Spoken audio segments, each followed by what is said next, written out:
Hello friends, most welcome at your channel English speaking by Anil sir. Friends, हम लोग tense की series में present और पास्ट की टेंस सीख चुके हैं। हम लोग अच्छे से प्रैक्टिस किया हुआ है। अब हम बात करेंगे फ्यूचर टेंस की।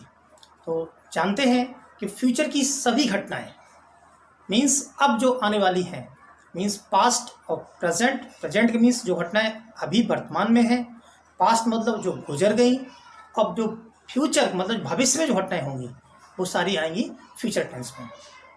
तो फ्रेंड्स, विशेष ध्यान रखना हम लोगों को बात की कभी भी हमको रटना नहीं है, क्योंकि एक लैंग्वेज है। जैसे हम लोग हिंदी बोलते हैं, क्या हमने हिंदी रटी है? आई थिंक कभी नहीं रटी है। हम लोग बचपन से उस माहौल में रहे हैं जिससे कि हमारे पास जो है पारिवारिक माहौल रहा है। स्कूल में हम पढ़े हुए हैं तो हर जगह हम लोग बोलते चले आ रहे हैं और बोलते सीख गए। मतलब कैसे के अभ्यास से सीखे। वही चीज़ आपको इंग्लिश में रखनी है। कोई भी काम रटने का नहीं है, इसलिए मैं रटाने की कोई बात नहीं कर रहा हूँ आपसे। आपको सभी सेंटेंसेस की प्रैक्टिस होनी है। सेंटेंस का मतलब भी ध्यान देना है कि प्रैक्टिस ये नहीं कि मैं जो लिखा रहा हूँ वही प्रैक्टिस करने हैं। ये केवल आपका बेस देने के लिए सेंटेंस है। इसी के आधार पर हमको और भी सेंटेंस बोलने हैं जो डेली लाइफ में बोले जाते हैं। तो फ्रेंड्स, अगर आपने चैनल सब्सक्राइब नहीं किया है, please subscribe channel and press bell icon. बात करते हैं फ्यूचर इंडेफिनिट टेंस।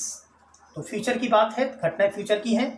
मीन्स हमारे सेंटेंस लास्ट में जो शब्द आते हैं गा गी गई, मीन्स हमें ध्यान देना है। जैसे शब्द लिखा हमने जाएगा, मीन्स जो भी वर्ब्स होंगी उनमें गा गी गई आता है। जैसे बताएगा, समझाएगा, और नाचेगा, और कूदेगा, और पढ़ाएगी, और सोएगी। ठीक है ना, जाएंगे, सोएंगे, बताएंगे। तो मीन्स जो होता है जो वर्ब होती है उन्हीं में गागी के आता है, तो हम समझ जाते हैं हमारा टेंस फ्यूचर इंडेफिनिट का है। इसका बेसिक फॉर्मेट लिखा हुआ है सब्जेक्ट विल सेल वर्ब की फर्स्ट ऑब्जेक्ट ईटीसी। तो जानते हैं विल सेल हमारे मॉडल है, तो अदर मॉडल की तरह ही यहाँ भी सभी में जब फ्यूचर इंडेफिनिट आएगा तो वर्ब की फर्स्ट फॉर्म ही आएगी। अब फ्रेंड्स, यहाँ पे बात होती है ग्रामर में जो विल और सेल है, तो हमने पढ़ा हुआ है कि आई वी के साथ में सेल यूज करते हैं, बाद बाकी सभी के साथ में यूज करते हैं हम विल। हमें यहाँ पे ध्यान देना है, ये हम बात कर रहे हैं लैंग्वेज की। तो ये लैंग्वेज में क्या होता है, स्पोकन में सेल का यूज नहीं होता है, कभी कोई बोलेगा नहीं, हमेशा विल का यूज करते हैं। अगर बोलते हैं तो निश्चित है हमें समझ आ जाता है कि हम यहाँ पर लैंग्वेज नहीं बोल रहे हैं, हम सेंटेंस को ट्रांसलेट कर रहे हैं। तो हमें ध्यान देना, हमने आप लिखा हुआ है इसलिए जैसे आई, आपकी भाषा में देखा है सेल लिखा हुआ है, ये सेल, लेकिन हम जब इसको रीड करेंगे तो आई विल, वी विल हमेशा ही बोलेंगे। जैसे you will, he will, Amar will, how will, कोई और भी नाम हो सकते हैं। हमें नाम लिखना है, अपोस्ट्रोफ डबल एल लगाई लिख देना है और साफ साफ विल पढ़ना है। Who will, where will, when will, how will. ठीक है ना, तो हमें ध्यान देना, कभी आई सेल नहीं बोलना, I will, we will clearly ही हमको बोलने हैं। बात करते हैं एग्जाम्पल से। आज वह एक कहानी लिखेगा। और एक चीज ध्यान रखनी है कि टाइम जब आता है हमारा, आज है, कल है, 2 दिन पहले, ऐसे कोई भी सेंटेंस होते हैं पास्ट में थे, तो अगर वहाँ भी मैं पहले ही टाइम बताता चला रहा हूँ। और यहाँ भी ध्यान देना है कि टाइम को पहले ही लिखेंगे। आज है तो टुडे लिखा। अब सेंटेंस बनता हुआ कहानी लिखेगा, वह मतलब सब्जेक्ट है तो ही। देखिए विल को मैंने कैसे लिखा, he apostrophe double L, he will. मतलब यह लिखने का हमारा अच्छा पैटर्न है, he will write a story. Sentence और हो सकते हैं, वह है आपके साथ जाएंगे, he will go with you. या कल मैं फुटबॉल खेलूंगा, tomorrow I will play football. या 2 दिन के बाद वो आपसे मिलेंगे, after 2 days he will meet you. तो हमें लिखने के पैटर्न पर ध्यान देना, हमको यही है, और हमेशा साफ साफ विल इनिशिएट करना है। फिर सेंटेंस नेगेटिव भी हो सकते हैं, मैं उससे बात नहीं करूंगा, तो मैं मीन्स आई, देखो ऐसे लिखा गया, हम उसको साफ आई विल रीड करेंगे, I will not talk to him. मैंने कहा मैं कल व्रत नहीं करूंगा, tomorrow I will not keep fast. मैंने कहा मैं कार नहीं चलाऊंगा, I will not drive the car. तो सिंपल सी बात बिल्कुल है कि हमें बोलने में विल का यूज करना है, बट लिखना। तो इंट्रोगेटिव सेंटेंस, इंट्रोगेटिव सेंटेंस तो जानते हैं कि क्या से शुरू होते हैं, तो सबसे हेल्पफुल आती है। जैसे विल, सेल, सब्जेक्ट, नहीं है तो नॉट, ब्रेकफास्ट ऑब्जेक्ट ईटीसी। हम लोग देख रहे हैं यहाँ पर नॉट का यूज बाद में किया है। एक्चुअल में क्या होता है कि जो ये आपको फ्यूचर टेंस पढ़ाया जा रहा है, इस टेंस को हम लोग लैंग्वेज में बहुत कम यूज करते हैं। इसको हम आगे फर्दर जो हमारी ग्रामर है, जो स्पोकन वहाँ पे यूज करने के लिए पढ़ाया जा रहा है, इसकी जगह पर हम आपको वुड का यूज बता चुके हैं, तो वही यूज करना है। इसलिए हमने इसको पहले आप नोट यूज नहीं किया। जो विल नॉट और वुड नॉट दोनों के ही शॉर्ट फॉर्म वांट होते हैं, तो इसको बोलने में हमें यूज नहीं करते हैं। जो भी आपको यहाँ पर मैं बोल रहा हूँ, आगे एग्जाम्पल देता हूँ, बताता हूँ कैसे नहीं बात नहीं बोला जाता है।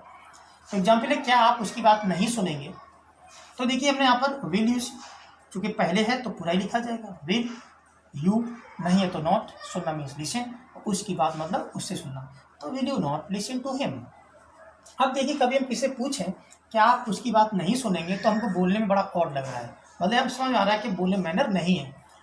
यदि इसी बात को हम बोल दें कि आप उसकी बात नहीं सुनना चाहेंगे तो मैं समझ में आता है यहाँ पर मैनर झलकता है और समझ में आता है कि यहाँ जो बात हो रही है एक एजुकेशन और एक सभी लोगों में बात हो रही है, इसलिए जो है इसका यूज जनरली बोलने में नहीं होगा, केवल जो अदर यूजेस होंगे वहाँ पर हम इसका यूज करेंगे, इसलिए नॉट का यूज हमने यहाँ पर बाद में रखा हुआ है। अब सेंटेंस और भी हो सकते हैं, जैसे कि क्वेश्चन वर्ड सेंटेंस होगा, तो क्वेश्चन वर्ड सेंटेंस है तो हम लोग जानते हैं कि आप उसे कैसे समझाएंगे, आप मेरी बात क्यों नहीं सुनेंगे, आप झूठ क्यों बोलेंगे, तो कुछ नहीं, हम लोग जानते हैं जब क्वेश्चन सेंटेंस होते हैं तो उसके जो सेंटेंस इंट्रोगेटिव होता है उसी सेंटेंस में हम इंट्रोगेटिव वर्ड के पहले या हेल्प वर्ड पहले क्वेश्चन यूज करते हैं, तो वही चीज़ यहाँ भी है। आपसे कैसे समझाएं, कैसे मीन्स हाउ, बस हाउ के साथ वो विल पूरा नहीं लिखना, पैटर्न हमारा वही है, हाउ विल को ऐसे, क्योंकि अब यहाँ क्वेश्चन वर्ड आ गया है तो हाउ विल, सब्जेक्ट है यू, समझाना कन्विंस, उसे तो हिम, तो how will you convince him. Sentence और हो सकता है, आप मुझे क्यों डांटेंगे, क्यों means why, will you scold me. Sentence और होगा, आप परीक्षा क्यों नहीं देंगे, why will you not appear in the exam. अब इसी क्रम में हम बात करेंगे, तो फिर से बात आती है जो सभी सेंटेंस में हम बहुत ज़्यादा फोकस करते हैं, जैसे कौन, तो कौन मतलब हु मीन्स सब्जेक्ट, तो जब भी इसका यूज होगा तो हम इसको कोई क्वेश्चन वर्ड में नहीं मानेंगे, एज ए सिंपल सेंटेंस रखेंगे, तो मीन्स सिंपल सेंटेंस क्या होता है, सब्जेक्ट है, अब जो फ्यूचर इंडेफिनिट है तो विल या सेल, तो हम लोग विल यूज करते हैं, बल्कि फर्स्ट कौन ऑब्जेक्ट, तो वही सेंटेंस हु विल, हल करना हमारी वर्ब है तो सॉल्व क्या चीज़ है इस प्रश्न को, तो who will solve this question. Sentence हो सकता है आपके साथ कौन जाएगा, who will go with you, इस कहानी कौन लिखेगा, who will write this story. Sentence में भी नेगेटिव हो सकते हैं, आपकी मदद कौन नहीं करेगा, who will not help you, मैंने कहा चाय कौन नहीं बनाएगा, who will not prepare the T, दरवाजा कौन नहीं खोलेगा, who will not open the door. I hope friends आपको बहुत इजी टेंस लगा होगा, तो इसकी प्रैक्टिस कीजिए, अगर कोई समस्या होती है तो प्लीज़ कमेंट जरूर दीजिए, और थैंक्स फॉर वॉचिंग वीडियो।